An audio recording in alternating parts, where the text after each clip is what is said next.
Hey everyone, hopefully you're having a good day. My name's Andy. My channel's Finding Value.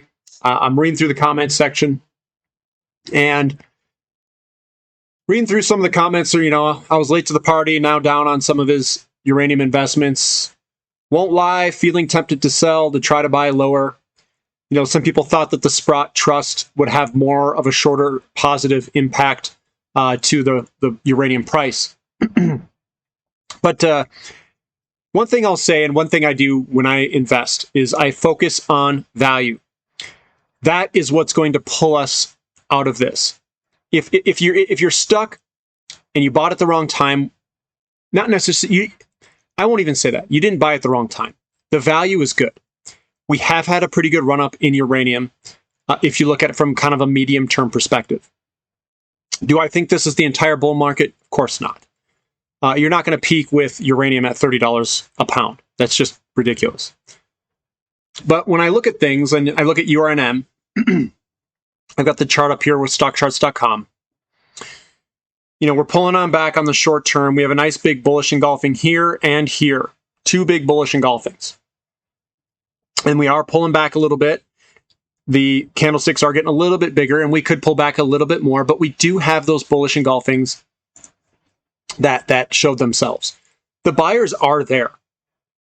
They're underneath this. Now, if the entire stock market sells off, yeah, I could detour around or whatever. But the value is still there. This commodity bull market is still there. The real estate market is still holding up. It is still going higher. Yes, inventories will go up.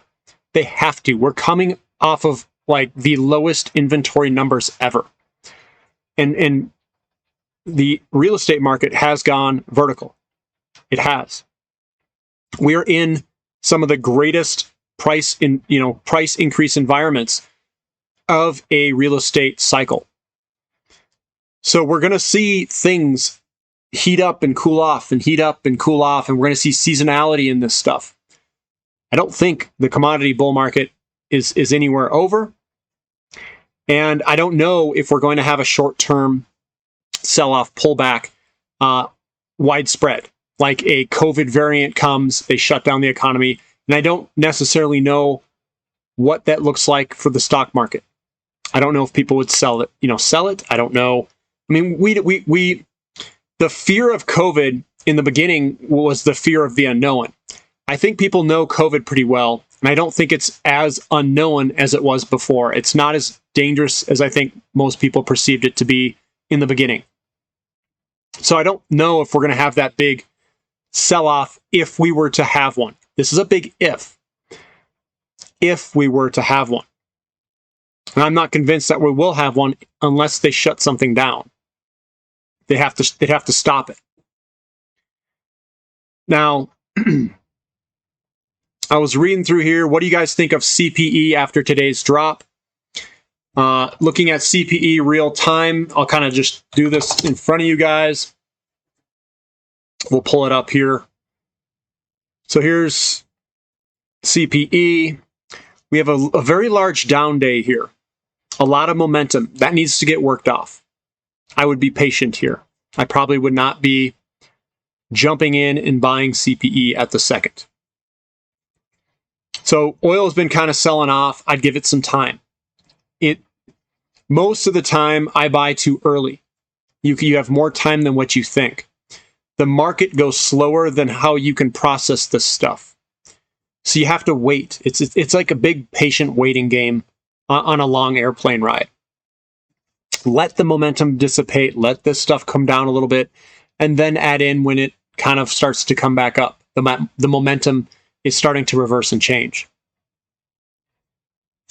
It says, Andy, how long should one hold on to inverted cheetahs in oil and oil services? Short to midterm, these investments look to be cut in half or worse in the short term with Delta variant, shutdowns, OPEC, etc. Exit strategy and cutting losses is a critical part of investing, ? Well, it depends on your time frame. And I have a clip specifically on time frame. I've been holding these things. I have good initial positions. I add in when I think it's a good time. But the value in the ratios the asset versus other assets is still good. So I don't exit. Why would I sell something that's cheap? And short-term movements are the least reliable movements from a charting perspective. So I don't want to hinge everything on the least reliable indicators or signals. And it's up to you. You can do whatever you want. You can sell out. You can raise your cash, and then you can go into more of a cash position to save for a potential downturn. What if that potential downturn never comes? What if we head higher here?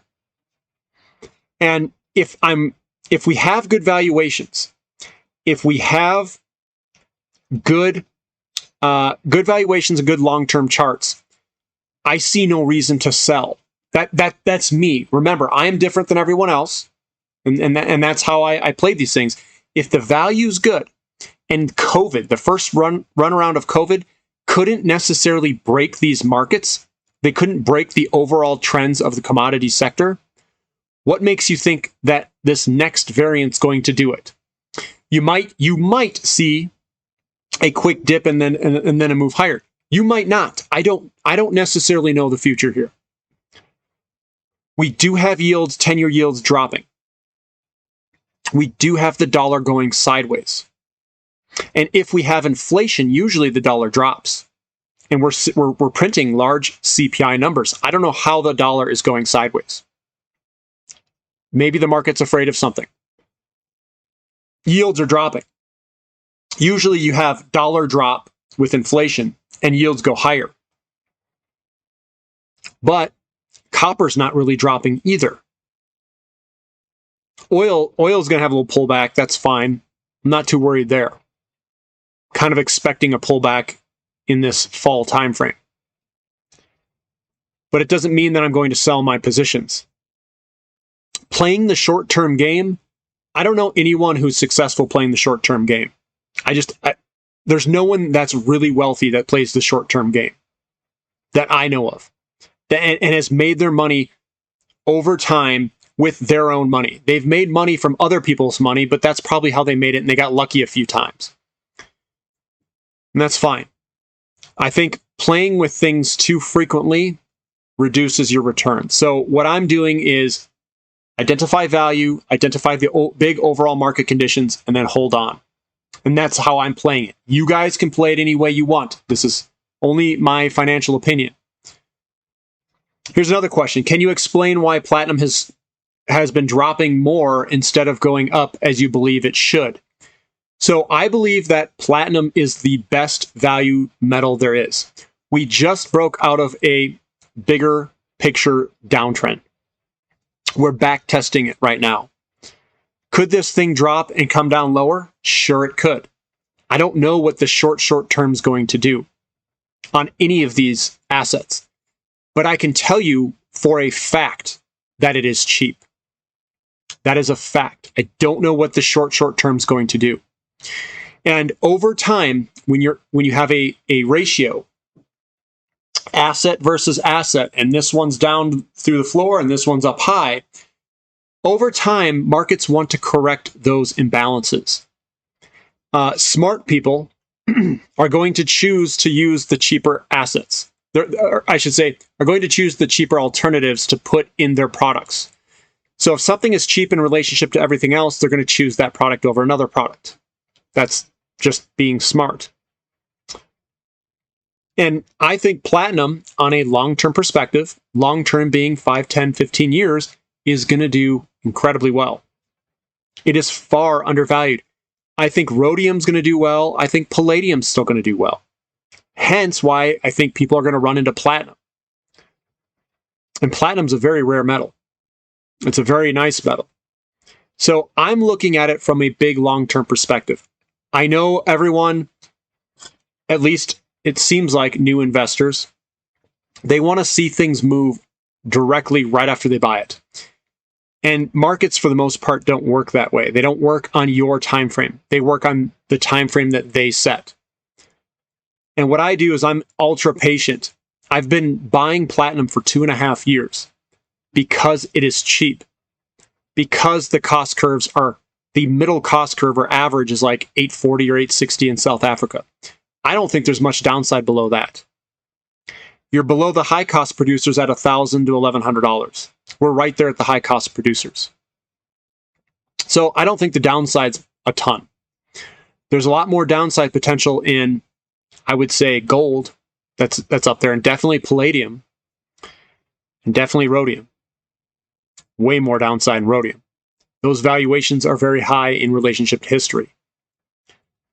And everyone's going to try, they're going to try to put platinum in their products and design out rhodium, if they can do it. So I don't believe that platinum has to go up in the short term.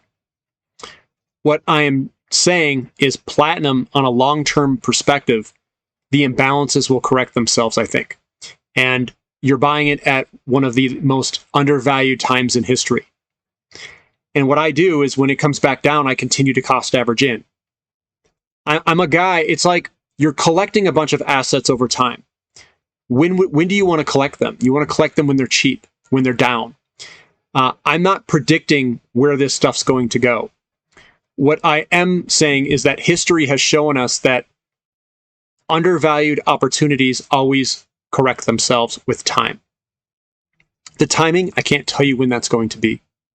And I'm going to buy it when it's cheap. But we do have good chart patterns on the long-term perspective. On the short term, these things go all over the place. Long term, I think we're going to be sitting pretty well. That's what I think, and that's where I'm putting my money. So if you guys like this content, give me a thumbs up. If you guys have any more questions, please put it in the comment section. And thank you for leaving these comments. I really appreciate it. Thanks for listening. This is Finding Value.